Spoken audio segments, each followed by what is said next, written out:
Athlete Builder back at it. Megan Lautz today, and I already have to lead with a thank you that we rescheduled because of craziness and storms on our end here in Indianapolis. She's an East Coast gal, Baltimore area-ish. And it's funny how I met her. I met her with in quotes on LinkedIn because I saw her put out a post, and my good friend Troy Torrance, who runs CrossFit Fishers here on the northeast side of Indianapolis, recommended her, and so I checked her out, and I saw, oh, nutrition. We haven't had Mhm. someone on here in nutrition in quite a while. We haven't had a tactical person from the firefighter community on here in quite a while. So here we are with registered dietitian Megan Lautz. Also owns Rescue RD, and you see that cool graphic right behind her. We're going to talk about all things food, but also lifestyle and better choices. She's one of the team dietitian coaches for the Baltimore Orioles and received the ASPDA Trailblazer Award in 25. Most recently, a few weeks ago, she was here in our hometown, Indianapolis, for the FDIC, excuse me, firefighters conference, doing all things that get firefighters better, from tactics, nutrition, equipment, etc. And so today we have Megan. Megan, welcome to the show. Wow, what an introduction. Thanks so much for having me. I've been looking forward to this. I haven't done nutrition here in a while and always looking to learn new habits and tips and tricks. But was this your first time here for FDIC for the firefighter convention, or you been here before? It was my second year. So, first year doing like a lot of the workshops. I did some of the like live podcasts and stuff last year. We're building Nice. up to, I have a book coming out with fire engineering who basically puts on that conference. So end of the year, we'll have a book. Beautiful. Well, that's awesome. If you've been here 2 times now, Mhm. people always ask, what are some of the food places you tried out when you were here? Or did you Yeah. always eat on site and in your room? So did you go to St. Elmo's or anything downtown? What Yes, what we were some of did. your food experience? Yeah, we went to St. Elmo's for sure. I'm trying to remember. A lot of the places I don't even really remember the name. It was like, we just kind of wandered around in whatever we saw first because I get very hangry. So if like I say I'm hungry, if I'm not fed within the next 20 minutes, there's like just a really annoying rage that no one wants to deal with. So we just kind of popped in wherever we could, like around the convention center. I think the rest of the week. I can't remember off the top of my head, but definitely St. Elmo's. That was one of our first places. They're kind of famous for their shrimp cocktail. Yes, I I did don't know if not you eat it because 'cause I'm a weenie, but everybody else's faces looked really spicy. wow, all right. Was there a favorite kind or type of food that you had here? Good question. It's already been a couple weeks, man. You gotta ask me the day after I leave, otherwise I've already I don't even remember what I had for breakfast. I think the steaks were pretty good, though. I was pretty pleased with the steak. You can't get too, you know, can't s screw it up if it's a steakhouse, I would hope. Probably not, probably not. And Probably then if not. you had to pick one, I don't know what your affinity is, but the Indy 500, the Pacers, IU that just won, Purdue, Notre Dame, the Fever, the Colts. Well, the If you had to Colts pick are definitely on the bottom of my list considering I'm from Baltimore and they, up and left. So does that count if I go the other direction? still, too soon, It's a obviously. little sensitive. It's only been, I don't know, what, 30 years? Right, right. They still talk about that there, huh? Yeah, we don't let it go. My dad was an original Colts fan, so it still definitely has not let that go. Oh, man, okay. So they're at the bottom. What's one of the ones that might be at the top? I don't do a whole lot of sports. I know I work for the Orioles, but I don't pay a whole lot of attention to watching sports. I keep myself pretty busy. I tend to have a job, another job, and then a side job, so I can't say off the top of my head. And you got a little one at home, right? Yep, I got a 2-year-old, so she's swinging from the ceilings and I'm fighting for my life. Atta girl, atta girl. All those lessons learned the hard way. Yes. Yes. I'm looking through your bio and it says soccer, lacrosse, track, etc., but wasn't very good in high school. Still had a desire to make an impact. So here we are in the tactical world. Here we are making an impact with food because the old phrase, you are what you eat, and is the fuel that fuels performance. I like sports and performance, but wasn't very good at it, which is why I got into personal training and sports dietetics. And then your next line in your bio here for me was, I failed at being a group fitness instructor because I was too intense. Yeah. What was it? That probably wasn't just a one-time deal where you were intense. It must have been a trend that was Yeah, brewing. trend, I would say. It was definitely a trend. So I went to James Madison University in Virginia, and it was very mostly female university. And a lot of the fitness coaches, like the fitness trainers for the group fitness classes, it was very like relaxed, low key. And I'm like kickboxing, high intensity. Like I wanted to do the highest intensity classes. And I think I was unaware of how to scale it back for people who weren't quite at my level, especially in now. I've completely probably reversed that tendency now that I've worked with first responders. But yeah, that was my first experience with kind of failure, if you would say. I was very good at it. I was a good instructor. Like I could keep the beat. It was just I couldn't pull the level down to maybe somebody who was in a beginner class who hasn't done fitness before. I had a hard time pulling it back down, and that's what knocked me out of it. So, I tried out 3 times. It didn't work out. I pivoted over to personal training, and then, they kind of fed me clients that fit more of my intense personality. And then I started working with first responders, which, kind of requires an intense personality. right? When you're working with people, and I'm sure even with your nutrition clients, you have to learn to meet people where they're at, right? Meet the athlete where they're at. And so the first responders, it could be a bit more intense because your jobs can be on the line a little bit. So talk about how your personality meshes better with that group. Yeah, I mean, so I started off in corporate wellness and I was able to kind of do it. And it was only about a year. It was with Northrop Grumman, so kind of a big defense contractor. They ended up laying off all of their wellness people after about a year of me being there. And that was a really big bummer because I really liked the corporate wellness style. But first responders, I ended up pivoting over to because I got a job in an OC health clinic. So these are the clinics that provide like they check the boxes to make sure the first responder is fit for duty. If they have high blood pressure, it's getting treated. They're more aware for cancer screenings and stuff like that that's related to the job. And when I got that job, I started really paying attention to how it is to be a firefighter and a police officer. So ride-alongs, the fitness tests, and because I had a background as a personal trainer and a dietitian, I really was able to do both. And it was at a little bit of a higher level, but I also still could mm, work with people from a corporate wellness kind of standpoint. First responding, people think it's intense all the time. All they do is run into burning buildings, whereas it could be very intermittent. They could be at very busy stations where they're running a lot of medical calls plus fire calls, or they could be at a very slow station. So you really have to learn how to adjust based off the individual in front of you, and then also teach that individual how do they adjust when the job demands change from day to day to day. Sure, sure, absolutely. In setting the framework for how we're going to run our discussion today, in the athlete builder world, in our podcast world, there's the head and the body, and the head has mindset, knowledge, and teammates.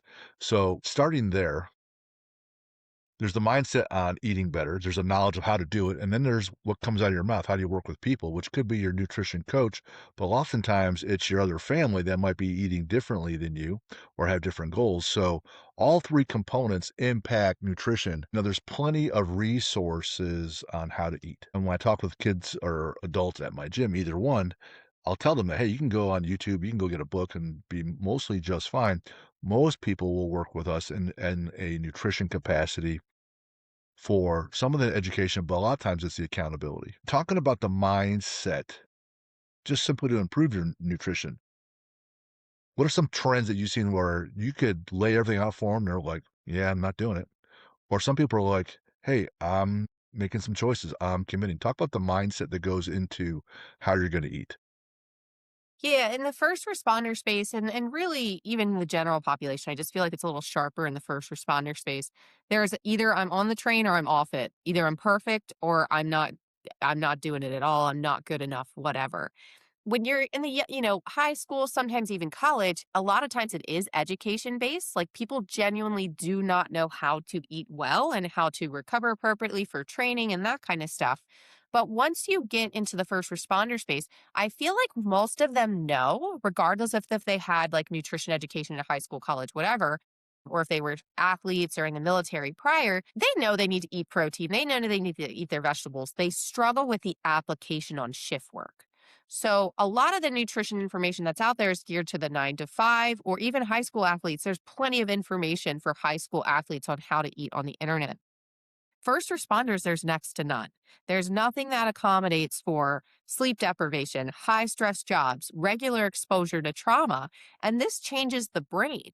It changes how much food you eat, the types of foods you want to eat, and then your willpower is a lot lower when you've woken up 3 times in the middle of the night for a call and you've actually had to get out of your bed, get out of your house, and drive to go respond to this call. So that can make it a lot harder to apply. So a lot of my job is a little bit less education, though there is some level of that, like debunking myths, debunking fads. But it's actually like, hey, this is how you do this on shift, and this is how you scale it up when you're really struggling to make those changes because you're so tired. I like that, and even if it's a night where there are no runs, they're still not sleeping well because 'cause they're so used to having runs in the night, so their brains are already kind of, like, expecting it to happen, so they Yep, can't relax as much, they don't get into REM sleep as much. So then it's more of a different tactics. There's tactics and strategy at home and on shift that you have to now adjust for almost 2 separate lives. correct. Yep. Then you're dealing with the social constructs and the shift is a whole nother family, right? So if you've gone to a shift and the captain's been there for 25 years and they used to eat $5 a head per meal or $2 a head per meal for dinner, and you want to go a little higher quality and up that price, a lot of times you'll get shut down. If everybody's getting donuts, you're getting donuts. If the engineer or the driver takes you to Five Guys, are you going to bring your own meal prep or are you just going to eat Five Guys because you're exhausted? So the family on the shift and the family off shift, they're two different things that can make it a lot harder to stick to things. What if someone's coming comes to you and say, "I use food to cope." Absolutely. And they usually don't come to me and say that. Usually it's conversations potentially with other people on shift. Now, of course, there's HIPAA violations and stuff like that, but sometimes you go out and they say, hey, I'm really worried about so and so without knowing you worked with them. But there's certainly disordered eating that pops up in the first responder space. I will say it's a lot of binge eating. And, sometimes that can be prompted by not eating enough earlier in the day and then overeating at night. But sometimes it certainly can be related to some of the calls they see. I mean, I always say you're not going to run a pediatric code or see the death of a child and then come back to the station and want to eat a salad. Like, that's just not how humans work. They either eat too much, they eat too little, they eat really salty, fatty foods to kind of cope with that. And you just kind of have to work with the individual to see where they're at. So again, meet them where they're at and try to work out some kind of process. One of the Yes. things we would tell I was just telling one of the ladies today, she's on vacation, she's planning to go out and partying and drinking, and she goes, "What's a tactic?" I said, "Let's just introduce a little bit of friction." And she goes, "What's that mean?" I said, "If you're gonna have a drink, that's fine. Let's have a glass of water in between instead of just going drink to drink to drink." And she goes, "Oh, okay, I can do that." I said, "Here's a really good one, but it's a little challenging." Because I asked, "What do you like to drink?" And she said, "Margaritas." I'm like, "Great, those are super fun." I said, "Do you ever just drink the alcohol straight?"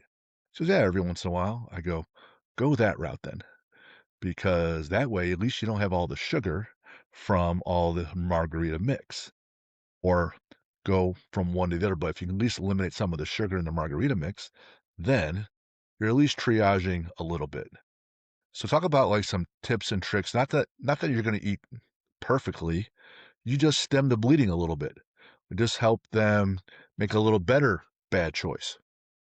Instead of 10 donuts, maybe it's 6, right? Absolutely. Yeah, we definitely talk about different tactics for that for sure. Especially so in the first responder space, there's some specific challenges, specifically the community when they say thank you and they're like, oh my God, you just saved my uncle. This is amazing. What do you think they bring out to fire stations?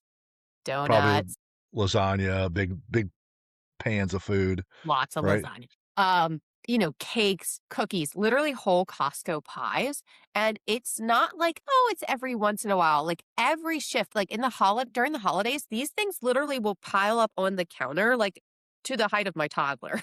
So, you Wow. know, now imagine you were out on a call, you're kind of annoyed. That was annoying. And then you come back and there's all these treats, like a buffet of treats. You take a quarter of a donut. You go on another call, you take a quarter of a donut. You go on another, and you can see how this can add up to 6 or 7 donuts. So interestingly enough, Dr. Jill Joyce, she's a dietitian out of OSU, did a study where she actually received some grant funding to donate some healthier options to fire stations in her area. And her rule was in order to receive the healthier snacks, so your apples, your clementines, your bananas, a veggie tray, nuts and seeds, granola bars, to receive those free snacks, you had to put all the treats and donuts and crap behind a closed door. She said, you don't have to throw it out. Closed door, closed pantry. And what she found that firefighters actually ate an additional pound of produce per shift when the crap was out of sight, out of mind, and healthier options were on the table.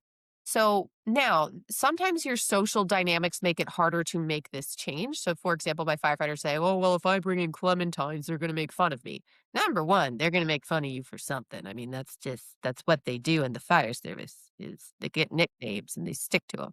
So they're going to do something else stupid to get a different nickname by the end of the day. Not worried about that. But let's say let's apply this to the a high school athlete. Sometimes it is harder when you have that power dynamic between your parents, but if you can ask them to maybe keep some of that stuff off the counter, closed door, closed pantry, it makes it like one other hurdle. Like you said, it adds that friction to and it's also not the first thing you see when you walk in the door because a lot of people are grazers. I personally am not, but a lot of my clients, if they see it, it's going in their mouth. Mhm. So hiding it can make a difference. That's huge. I'm a big, Atomic Habits fan. I mention it probably every 5, 6 episodes here. Yeah. And you make it obvious, you make it attractive, right? Yes. Those are 2 things right there out of his textbook. Obvious and attractive, right?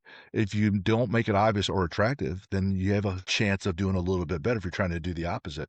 When I used to work in the corporate world, JP Morgan at the bank, this one lady, she's outstanding. I love this lady, but she was always bringing in like horrible food for me. And oh my God, it's like my grandmother who's just loved me to death, but all these dips and cakes and all this stuff. And I was like, so it was always this one section of the office. So I just quit walking by because if I would walk by, I'd see it. And I'm like, oh, well, shoot, distraction. Here's a shiny new toy, shiny new penny. I'm that little fish that swims right to it. And I had to put some friction in place. I love the idea. Not only do you have friction in place that's behind closed doors, now you have alternative, right? So step 2, put some friction over here, make it easy and obvious over there. Bang. Oh, I love that too. How about when people are stressed? You said they come back, they're all wound up. And you can't drink on shift, but some people will be drinking off shift to cope, right? Talk about something that you can like bring that adrenaline down and not have you eating a whole bag of chips. Yeah, I mean, the alcohol thing, number one, it can worsen sleep and at much smaller amounts of alcohol than people realize. So, for 2 drinks, just over 2 drinks for men, 1 drink for women, it can impact sleep and reduce the sleep quality by 39%. So almost Yuck. 40% reduction in sleep quality. And I'm talking about measured drinks. So I don't know if you've ever measured out wine. I'm a Prosecco girly. Like beer, like 12 ounces is like sometimes reasonable. Like that's a bottle. But like Prosecco, do you know measuring that? It's like this big. It's nothing. Mm, For my whiskey and my bourbon guys, it's like one finger. And they get really upset when you tell them that, you yeah. know? You know, 3, Yeah, 4. 3, 4, right? Right. Or until this point on the glass. So the measured piece is also there, and that's 40% at like just at 2 fingers of whiskey or bourbon for dudes. So, well, one of the doctors that we work with, Dr. Sarah Janke, she always advocates for day drinking. So that doesn't fix some of the portion control problem, but it helps with the sleep quality issue Got it. of leaving at least a 3-hour buffer from your last alcoholic beverage in bedtime because it makes you sleepy, but it really messes up your sleep quality. And then you wake up the next day feeling like garbage. Yep. Yep. Yep. So, Alright, so at the FDIC world, there's also, like, some firefighters that take it to the next level where they're God, yeah. competing. They're competing. They're not just fighting fires, but now they're trying to win these firefighter games where they're Oh, I hauling thought you meant with ass. the drinking. I was like, oh, yeah, you don't want to see that. Like the scooter injury rate is like 4,000 million when you come into FDIC. Anyway, yes. They over imbibe, but they also do fitness competitions and then they over imbibe. The scooter injuries, so those little ones that you can rent around town, Yeah, they're just a they bunch of know better. teenage boys off on their trip, having a Correct. good time, working hard, play hard. Yeah, it's a bunch of unsupervised dudes, is basically how it goes. That sounds fun. Let's do Yeah, that. to you, it sounds fun. To me, I don't want to see a man for a month and a half. Box checked. All right. Yeah. Now, to perform at a high level, and some of those guys do compete, talk about the next step on improving your nutrition, not just triaging. Let's say you're not just trying to stop the bleeding, metaphorically. Maybe you're trying to Yes. perform a little better. Give me like three basic, here's what you got to do, whether it's your protein number, your creatine, whatever. Do these three things to start if you're really trying to improve, not just not suck. Bring me back to the other two, but I'll tell you the number one thing that I am seeing for both first responders and professional baseball players now that I'm dabbling in MLB, sports nutrition as the Orioles dietitian. Biggest mistake I am seeing is not doing carbs before their workout and or during longer workouts or games. So people will either fast. So for pro, if they're starting that day, they're a little bit more nervous. They don't really want to eat a whole lot of food. So they kind of fast and they're pitching like while they may be still, they're pitching a bazillion miles an hour. It doesn't quite have that zick towards the latter ends of the innings. So if we get them to do carbs, ideally right before the work or before the game or during, they have significantly more energy. In fact, for the firefighters at least, I have gotten some of my firefighters off of pre workout with applesauce pouches. Yeah. So, and listen, like, they love pre-workout. Like, they get the, like, highest caffeinated, borderline illegal, probably illegal, definitely illegal in Canada, pre-workout powders, and they love it. But what they don't realize is that caffeine reduces the feeling of fatigue, but it does not provide the body energy from a performance standpoint. It doesn't provide carbs for you to be able to push. So that means when you're about 20, 30 minutes into the workout and the weights start to feel heavy and you're running through sludge, Mhm. if you had carbs right before, it would kick in about 15, 20 minutes. Then you're going to be able to push a lot harder. So, and especially for my firefighters like 30, 40, like they're doing pre-workout, but they're doing it as like a lifeline. They're not using it for performance. They're using it to survive their life of being a first responder who's exhausted with kids and a side job. And then they realize that, oh, it's actually, I wasn't eating enough carbohydrate before and during my workouts. I add the applesauce pouch and I don't feel the need to overdo caffeine anymore. And I actually can either scale back or reduce it entirely. So, in terms of structure, how would I do this? So for my bigger guys, 6 foot something and above, you're probably going to need two applesauce pouches about 15 minutes before training. But for a lot of people, they can actually, like, I will drink my applesauce pouch like as I'm walking into the gym. It doesn't Mhm. bother your stomach. It's non perishable, full serving of fruit. So you check one of those boxes for the dietitian when they're nagging you about produce. Other things that work, dried fruit. So with some dried fruit bars, things like That's It or Solely, Slely. You can get them at Target. They're just literal fruit leathers, fruit strips, just mango and guava just mashed into a strip. That works. Apple or a banana, fig bars, Cliff bars, That's It bars. The baseball players really love honey stingers, but they are very expensive. So that is the downside. And what you're going to do is do what 15 minutes before the workout. And then if you have a workout training or drill that's longer than an hour, you need to do 30 to 60 grams of carbs per hour. So another one or two applesauce pouches, another fig bar, another honey stinger over the course of that hour, or sports drink, 12 to 20 ounces of sports drink over the course of that hour. And you will probably see a dramatic difference in how hard you can push during that training session. Beautiful. One of the, pro strong women used to train at my gym, and she would, drink this concoction. Her sessions would be long, 90 minutes, 120 minutes, lifting like, she was the world's strongest woman at one point, putting 300 over her head, right? Just awesome lady. I asked, "Well, what do you have in there?" She says, "Well, if it's this long, I'm gonna need some more energy. I can't just be crashing and hoping to be intense." So she'll just have, some Gatorade, but she'll also put, like, a scoop of protein powder in with the Gatorade. So, like, an orange Gatorade with vanilla protein, ended up tasting like a creamsicle. And she said, "It helps me maintain some energy, and I also can sneak in some extra protein because if you're trying to be the biggest and strongest person, your protein intake is gonna be high. It's not trying to be healthy, you're trying to win." And so she did that route. So, what are your thoughts on that? So for her being a strong woman, I would imagine, and I'm not super familiar with the training style, but there's a lot more rest involved, if I'm not mistaken. Sure, yeah, to be at that heavy load all the time, you're not going on the minute, right? No, no, So, no. You're doing like 5 minute rest or more.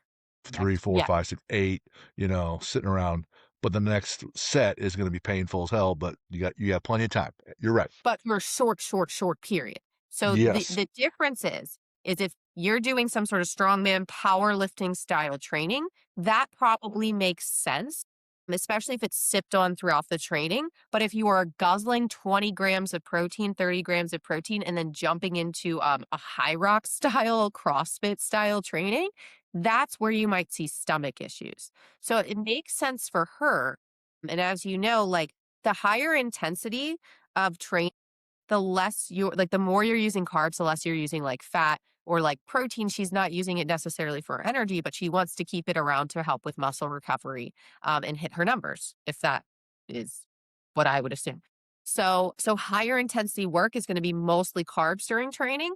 Now, your power lifters, your bodybuilders, or not even bodybuilders, your power lifters, your strong women, you're doing long training sessions because there's a ton of rest involved. Then you could maybe sprinkle in some protein sips throughout the training session, but all in one sitting. Protein, fat, and fiber slow digestion. So if you have a massive amount, not massive, a lot of protein, 20, 30 grams, it can sit in the stomach. It can make you bloated. It can make you gassy. County gyms are very small. And sometimes chemical warfare is warranted against your coworkers, but I typically don't recommend it because people don't like feeling bloated and gassy during their workouts. totally agree. She would sip on it. When I was competing in that world, I would sip on it as well. You're right. Having the protein in there slows down the absorption rate. And if you're trying to get some carbs and energy in your body and the absorption rate is being slowed down, you're kind of defeating the point. And by intensity, you don't mean super heavy intensity. You mean the different zone that you're in. You're holding that threshold, heart rate, Heart doing rate things like, intensity, I guess, is what I'm getting at. Like, you're yeah, yeah. really sweaty and you're bouncing around and your Oh, stomach's yeah, jostling all over the place. Like, for don't sure. do protein before that. You will yak. Absolutely. Absolutely. One of the things I like to ask when people come into my gym is, why are you here? Right. And I know you like working in athletics, and you talked to me about wanting to coach people and had some different levels of success, right? But you could have gone the recovery route. You could have worked with high level athletes and been intense. For you, why do you like nutrition so much? Good question. I get very hyper fixated on things, as in probably a hint of ADHD here. And I got hyper fixated on fitness when I was coming out of high school. I just really liked it. We had a kind of a drill sergeant, like gym teacher. So everybody else's gym teacher was doing like dodgeball and like random kickball. And she was like, let's do circuits and tricep dips at an all girls school. And Oh, wow. imagine, yeah, she was crazy, but I liked it. And I wanted to be an athletic trainer originally, and then I realized I had to touch people, and I don't like touching people. I'm not a hugger. I don't want to fix your weird ankle injury. So I switched over to nutrition, and then, I'm pretty good at science, pretty bad at math, so that kind of worked out. Gotcha. How do you train now? So I'm more of a bodybuilding style training kind of person. I dabbled in bodybuilding. I made it very close to the show for an NPC like bikini level bodybuilding, and then I fell on ice and I hit my funny bone so hard I passed out, and also knocked out a lateral ligament, and could only do legs leading up to prep, and it didn't work out. It wasn't good mentally, it wasn't good physically, but I also have found that I'm hypermobile. So like my joints are very bendy, and actually find that these slower controlled reps work really well for my body. And powerlifting, the weights get too big, I injure myself. Like really high intensity jumpy stuff, I knock a ligament out. So bodybuilding seems to be the sweet spot for me. Nice, nice. When you're working with first responders, other athletes, etc., where do you get some areas of pushback? where I don't The feel like time. doing that or I'm not doing that. If you could categorize or say in this area, I get quite a bit. Yeah.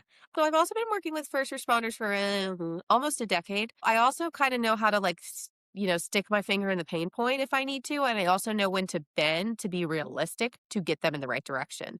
So a lot more people from like the finance space, like they know the Dave Ramsey kind of snowball method. And regardless of how you feel about his metrics, like the applesauce pouch is the thing that helps push the snowball down the hill. And then it leads to them thinking more about their hydration and about their food choices and about their veg. So a lot of times, like with the energy drink stuff, like these guys are living off of energy drinks. I'm not telling them to cut it out entirely. I'm asking them to make a better bad decision, as our strength coach in Fairfax would say. If you're doing 3 bags a day and I get you to 3 monsters, I've cut your caffeine in half. So it's those tactics that meet them in the middle. And then Mhm. also like teaching them how to fix the problem they're trying to fix. So what I mean by that is they're having 3 bang energy drinks a day because they don't have any energy. Is the energy deficit due to not eating frequently enough? Often it is. Is it due to the sleep deprivation? Yes. Could there be a sleep disorder that we need to pay attention to because about 40% of first responders have a sleep disorder and 80% of them don't know it? Is that something I need to have them go get tested for? Because sometimes that's actually the fixing the fix. So it's funny when I was interviewing for the Orioles, the performance coach was like, "Can you work with men?" First responders, yes. Do you work with people who don't listen to you? I specialize in people who don't listen to me. So it's people at the end of the day. They're struggling with nutrition changes. They don't always come into nutrition being really jazzed up about eating healthy. So you've got to figure out how to fix their problem with the least amount of effort required. And then there's some people who are willing to put in more effort, but we always assume the effort needs to be very minimal. Right. So the other thing I like about James Clear is that when you wanna change any kind of habit, it's gotta be easy and just you're doing it small little increments. When I have people come to my gym or they wanna work with me and they're saying, "Hey, I wanna start CrossFit. I wanna start counting my macros." Just those 2 statements right there, I'm like, "No, that's not gonna work. You don't want to do that. Way too overwhelming. We're gonna start you on ramp so you can learn the movements first on CrossFit, and then we're not gonna talk about nutrition in a real serious way for about 3 or 4 months. I can give you some tips and tricks right now to Yep. help bridge the gap, or if you'd rather work on nutrition and not training, but whenever we have people do both at the same time, Who never overwhelming. done it before, or it's been a Yes, decade and now they have all these lifestyle factors they didn't have when they were 16. Yeah. sure. The only time I've ever seen this work, and it's like 1 out of not 100, more like 1 out of 500, is where someone comes in and they're either on this divorce diet, right? But yeah, the divorce diet works really well. And it's real temporary, but if something traumatic happens, or let's say you signed up for boot camp and you're not quite there yet and you got 180 days, okay, there's a huge pain point coming, then maybe we can do some more things because there's so much pain coming your way if you don't get this done. But short of that, no way. No way. Way too overwhelming. Way too overwhelming. When you said they come in and can you work with people that don't wanna listen, you got any tactics where you just move the needle a little bit? Yeah. That's all my tactics. All my tactics are moving the needle a little bit. Occasionally, I will trial like some macros and stuff like that with someone. It works now and again. They can play with the app, see if they like it, and then we move from there. But it's never these like perfect super numbers. So small things for moving the needle. Like I said, the applesauce pouches, the fueling before their workout. Another big thing I talk about are go bags, which are non-perishable snack bags. It doesn't just work for first responders. It also works for really busy people who like keep bringing the apple to work and then it rolls around the bottom of their bag as like a little field trip and then they never end up eating it because it gets so bruised that it's yucky. I know what that means. I've seen that happen. I've done it myself. Also done it. I'm a professional. Right. Sometimes it just doesn't get to it. So, and people will say, like with the applesauce pouch thing, well, what about an apple, banana? Same thing. Like it's great to do the apple and banana, but sometimes your banana just goes bad, like before you end up wanting to eat it. So, what are you going to have as a backup?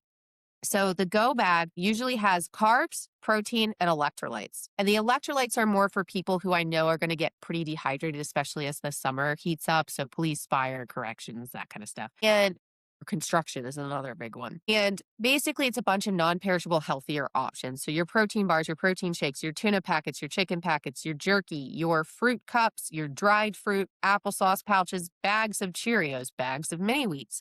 And you stock that sucker full. So, you don't just put one sad little protein bar that just gets mashed at the bottom of your bag. And then again, you only eat it when you're ready to chew your arm off. And this tactic works for first responders, busy athletes, parents of busy athletes who are working, running to their athletes' practice, and then eating dinner either at 3 p.m. or 9 p.m. It Mm, gets you between that period. Realtors, stay at home moms who are running errands and then get stuck out and have to stop at Chick fil A because it's been 4 hours longer than they thought. These go bags give you the snacks and the fuel you need so that you don't rebound and eat everything that's not tied down when you finally have the opportunity. That is usually one of the other big ones that people take away, and it's really practical and helps with energy and portion control later in the day. beautiful. I love that, go backs. I'll be talking to my wife about that. Yeah. Yeah, I wish I would've known that just a few years back. We have 6 kids, most of them all had some kind of activity or sport, and Yep. we're running full tilt. God, all over God's green earth. Split defense too. Like you got Right. you, your mom, your sister, your cousin, and your wife going in seven different directions to get these kids where they need to go. You got it, and we were rarely together to watch the same one perform. Yeah. Having that piece readily available, that would have been huge. You mentioned you mostly train bodybuilding style. What do you like Personally, to at least. what do you like to listen to when you train? Really varies dramatically. Depends. I like the, have you heard the big booty mix? I do like that. It's good for ADHD. Awesome. What's a bucket list adventure you haven't been on yet that you like to do?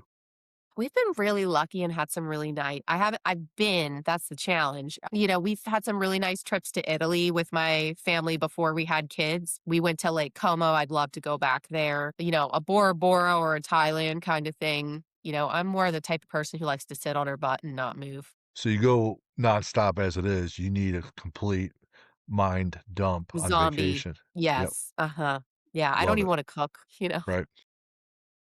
My, wife says that when we go on vacation, she goes, "Jim really goes on vacation," and by the time we're in the car to the airport or on our way to the gate, I've already checked out so much, and she'll be asking me questions and that I should have a really quick response, and I'm already done. I'm like, "Nah, that's not gonna happen for a while.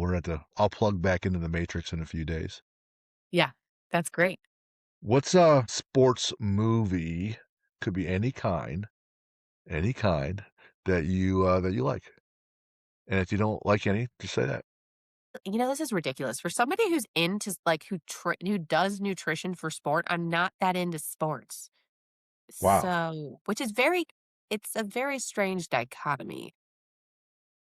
Alright, so is there a different kinda conversation starter then, right? Yeah.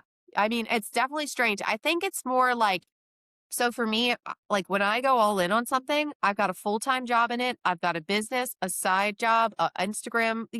I'm doing the most with the one thing I'm really into. And it's really time consuming. So like I used to be really into football in college when I had time to pay attention, but now I'm just like I'm balancing so many things. It's really difficult. I'm actually more of a Real Housewives person if I'm going to turn my brain off, but I don't know if there's a market for that with your Not yet. audience. Man, have to run that through ChatGPT and see what comes up. If you were to watch a sport or an athlete, anybody in particular? I do like gymnastics, like Simone Biles and those types of athletes. It's always fun to watch them and see some crazy stunts performed and think that I can do it when I can barely do a cartwheel. Yeah, probably not, right? You'd probably break something. No. Yeah, I wasn't very good at sports. I kinda just ran into people, which was effective for the sports that I played, but, my Sure. hand-eye coordination is horrific. One of my best sport moments ever, it's summer '96, so dates me, right? In college, 3rd year, Olympics are occurring, and Carrie Strug has to hit this vault for her team to win the gold medal in the Yeah, Olympics. no pressure. No pressure, and so she's running anchor, essentially. She's batting cleanup, so she's the last one to go on the team, and she goes down for the first vault. You get two attempts in a row. No one else goes in between, and she hits this vault not so well, so when she hit the landing, she broke her ankle, Oof. and that's a bad score because you're not sticking the landing No, when you roll your ankle like that, and she has one more attempt. with a broken ankle. And so she's walking back towards the start line, kinda shaking her ankle off. You could see the adrenaline, but also the fear in her face because she's like, "Oh, man, I'm kind of in trouble here, and Yeah. I need to execute." And her coach, Bella Caroli, is walking alongside and barking out cues and instructions.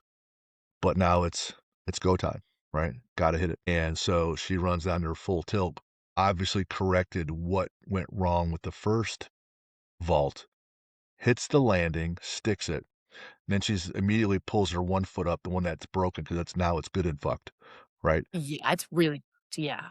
So now she's on one foot with her arms in the air, turns with her arms in the air, acknowledges acknowledges the judges and is done, and hits a huge number, and USA walks away with the gold. And so I'm home in my fraternity because I'm living at Purdue, running my painting business that summer, and I had a problem with one of the discs in my back. So I'm lying there on the couch in the middle of the day You're on a like, "You're Saturday, joking." and I'm with in my fraternity, and these guys, they know I'm all cranked up on meds. They hear me screaming and hollering in my room. They're like, "What's going on?" I'm like, "This tiny little chick, man, hit this vault, man. Did you not see that? This is the most amazing thing I've ever seen." And they're obviously making fun of me, but it was an amazing, amazing individual event. I'll never forget that. Yeah. Favorite book? What's a favorite book? Yeah, like, I'm either between murder and business, which is an interesting again, the intensity is a difficult one. Sure. Yeah, so, like, for fun, the one that came out in the movies right now is The Housemaid. There you go. That's a really twisty-turny book if you're just, like, looking for something boring. Right now, I'm reading what am I reading? I think it's, like, something about, like, scarcity mindset, like, how not to be now it's really gonna bother me. I'll have to pull it up on my Kindle real quick. But, basically, I've just jumped into my business full time, How Not to Know. So I'm reading it mostly to help kind of calm some of my fears of not knowing if this is going to be a successful business. Is it something that I should be full bore in, or should I be going back to employment? You have these thoughts, and I think it's really helpful for a lot of different people. But yes, how not to know. Beautiful. Do you have a superhero and supervillain that you like? And they don't have to be in comics, they could be real life, they could be in movies, they could be in books, they could Well, be in that when anything. you open it up, then that makes it a little bit more difficult. Like, one of my favorite villains is Hannibal Lecter, as an example. Hannibal Lecter, yeah, I see, and I don't watch scary movies. Like, I will do the murder, but I don't wanna hear any gore. Again, I work with first I'm just a walking dichotomy. Yeah, I would say, like, I do love a good She-Hulk, right? Very intense, breaks Right? things. We don't have to really worry about what she's gonna do, she's just gonna destroy stuff. And she's an attorney, right? I think so. So that means she's smart and destroys stuff. So, yeah, like that, obviously.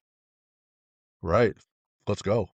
Yeah, it's perfect for me. Villain is difficult. I don't really know.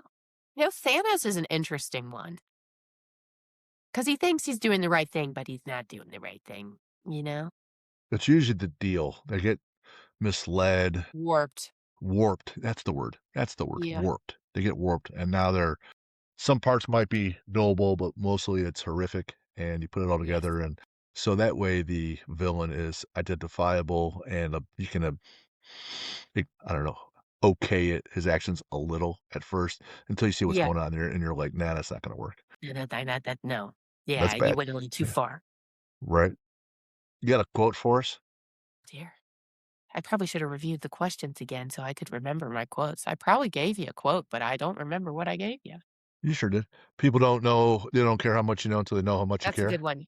That's a Yes. good one, right? Yes, absolutely. Rapport building's important. Rapport building support. Where can everybody find you? Yeah, so I'm at rescue.rd on Instagram and TikTok. I post pretty regularly there and on LinkedIn, primarily on like firefighter and police nutrition, though I think there are some tips and tricks for people who are really tired and cranky and don't want a vegetable. Beautiful. Beautiful. And for those that still, wonder where we're at, just send me an email, info@athlete-builder.com. I respond to them all. And we are brought to you by the AEA Institute, where Mental Edge Academy is what we do, mental performance, mental health. We use our app to help people play offense. We're not necessarily fixing problems, we're just helping them build habits. So reach out to me, and our summer boot camp is getting ready to launch 6/1, so June 1st. Megan, loved having you on, man. Thanks for taking the time. I like the energy. I love the stories. I even like the little voice inflection changes. So, Yeah. yeah, Yeah, keep it interesting. Thank you you for did having me. yeah, but I had learned some great things, so, that's usually a win-win for me, so, man, I love it. Thank you so much. Yeah, thanks for having me. See ya.